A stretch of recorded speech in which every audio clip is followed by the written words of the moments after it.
hus med jer. Det så jeg slet ikke. Mit navn er Marius. Jeg er biolog. Jeg kan rigtig godt lide dyr. Specielt traner. Og i dag vil jeg fortælle lidt om tranen. Tranen, den kan godt leve her i Danmark fra marts til september måned. Så i september måned, der vil den så trække ned sydpå til Afrika.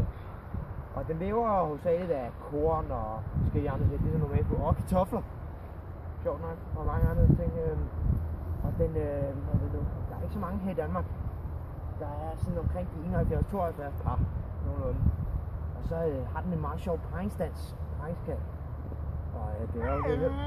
Men Santa, det er Trane, jeg kan høre. Hør der hans!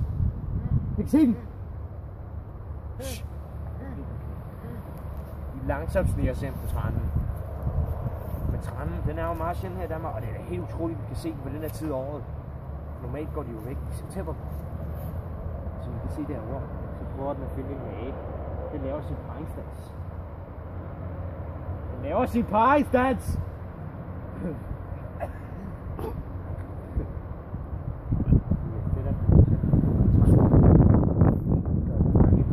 Overhovedet.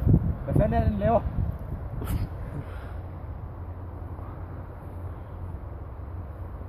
Jeg kan se, at det er en meget speciel trane, vi har fundet os her. Og jeg tror, min sang er fuck! Tranen hørte os! Nå, vi går på jagt efter den nu. Godt nok sagde jeg, jeg elskede traner, men jeg kan godt lyve til tider. Det vil jeg også skidt. Så vi kan se, at jeg er en meget god skytte. Jeg har meget erfaring. Og nu vil vi gå over og kigge noget nærmere på dyret. Den er meget flot. Den er hovedsageligt. Der er den grå over det hele. Men så har den også noget hvide fjer på sine vinger der. Og så kan den også have noget rød og hvid sort hals. Og noget på hovedet. Så det her er den meget grim. Det er meget grim en, vi har fundet os her. Den er ikke helt død nu. Vi vil lige... Stop. Den slider sig nu. Så vi laver bare et fysisk nedstøt igen. Nej, 720! Bang! Og så er den meget flot, den her. Den er død. Så kan vi se her, ikke? Den har en meget speciel fjerdragt her. Den er helt grum, ikke?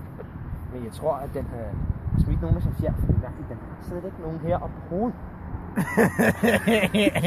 Så jeg må hellere tage den her med hjem, og så må jeg hen og undersøge nærmere. Så det var alt for i dag. Tak fordi I så med. Mit navn er Majs, jeg er biolog.